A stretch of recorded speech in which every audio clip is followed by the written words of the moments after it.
Joining me now is Rhianna Cenci, who is a dietitian specializing in medical nutrition therapy. We're talking about healthy eating habits as we head into the holiday season. So my sister's a dietitian, and so I have a lot of respect for dietitians and the value that you bring to the role in the hospital. But tell me a little bit more about what you do at Lehigh Valley Health Network and Lehigh Valley Hospital Pocono. Okay, well, I've been with Lehigh Valley Pocono for about 2 years now. We do cover the entire inpatient hospital, so we do see patients while they are admitted to the hospital, but we also do outpatient appointments. And we also teach lots of classes for different things. We run the diabetes program and the bariatric program as well. Oh, thank you. That's very helpful to know. So we're heading into some of my favorite holidays. That includes Thanksgiving, Christmas, New Year. And I have to be honest with you, I do overindulge a little bit. I do enjoy turkey and ham and other things that probably have a lot of salt in them. But what are some ways to eat healthy but still enjoy yourself during the holidays? One thing I like to recommend is not over-restricting yourself. So it's okay to indulge in some things, but moderation is always key. Also practicing mindfulness. So thinking through when you're going for something. I'm thinking, especially if there's cookies in the break room, right? We might want to think through that before we just grab one every time we walk by, right? Sure.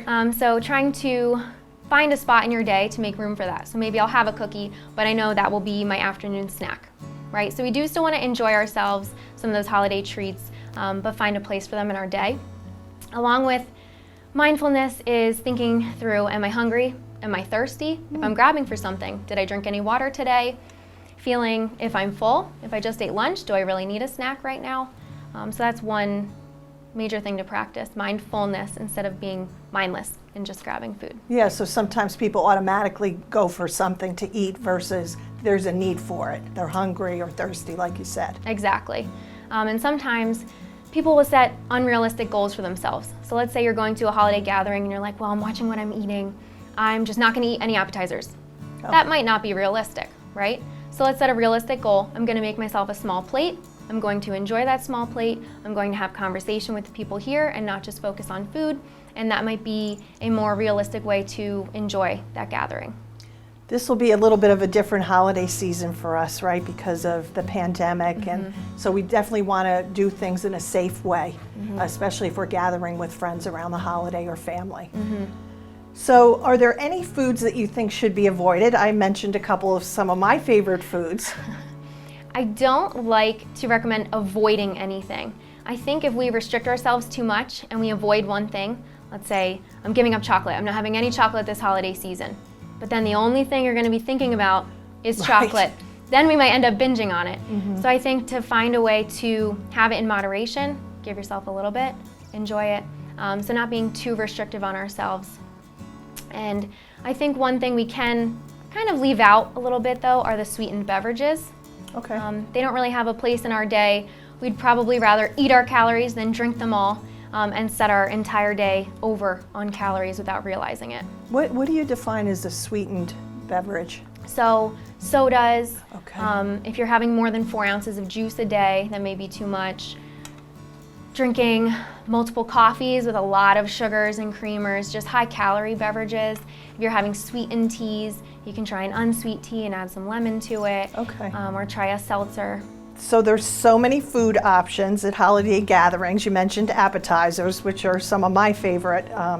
How can I possibly decide about, with all of the options that are spread on the table? Whew, that's a tough one. I would say the one thing I like to focus on when you get to a holiday gathering are the food groups. I know that sounds so simple, but just trying to picture fruits or veggies being on my plate, maybe among the appetizers, not going for all of the carb options, right? Sure. Let's take a few of the carb-heavy options, just a little bit, but if there's a veggie tray, a fruit tray, try to load up on some of those low-calorie items. Maybe like a spinach dip, okay? Sometimes they can be lightened up and use a Greek yogurt, so we can count that as a little bit of a dairy option. Sure. And then there's usually some bread there, maybe some veggies to dip in it. Take some of the bread, allow yourself a little bit, but grab some extra baby carrots, some extra celery or cucumbers to go with it, and load up on those veggies. The other time I try to pay attention is, let's say it's dinner time. Everything's out kind of like a buffet. Yes. I like to use the drive-by method, okay? Okay. So what that Tell me a little bit more. What that means is you might want to take a full loop, look at everything that's going to be offered. A lot of times at a buffet, we start at the beginning. We don't know what's next, so we take everything, right? And then that looks good too. That looks good too. So I like to take a loop, look at all the side options, and in my mind prioritize, do I need a dinner roll right now? Sure. No. I'd rather use my carbs on some sweet potatoes and mac and cheese and give myself just a little bit of both instead of filling my entire plate with carbohydrates. And then add some veggies, find a nice green bean casserole or carrots for the side.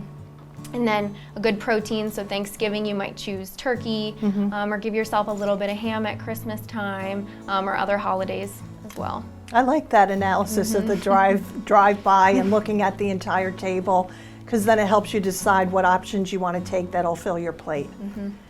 So how can I make some holiday recipes healthier? You mentioned about the Greek yogurt. I think that's a terrific idea. But do you have some other ideas that we can eat healthy during the holidays?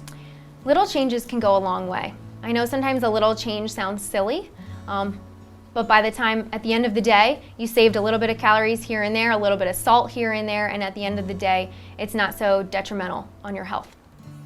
Let's say a green bean casserole, okay? I know it calls for usually like a cream of mushroom soup, okay? We can always choose that heart-healthy one. It will make a little bit of a difference in how much fat and how much sodium is in it.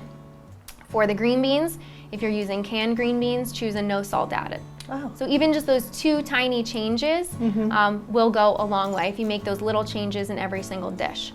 Something like appetizers, I like using a light cream cheese or a fat cream cheese, fat-free, sorry. Sure. Cream cheese, for a dip that you might make a non-fat Greek yogurt in a spinach dip, and just trying to go light on butter or anything like that on veggies to keep them nice and low calorie. Okay, great.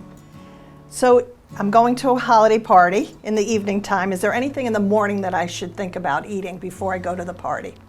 Number one thing you don't want to do is starve yourself going into the event. Okay. I hear that all the time. I am just not going to eat breakfast or lunch because I know how much I'm going to eat later in the day.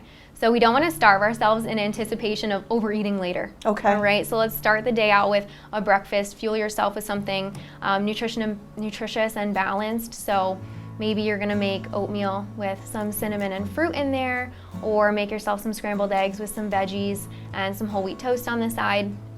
So start your day out as you normally would, or pick something nutritious before you go, because if you show up starving, you're just going to be craving everything the second you see it, and then it's much harder to stop. So this has been wonderful. Thank you very much for sharing this information with us, and really appreciate all that you do for our community. Thank you.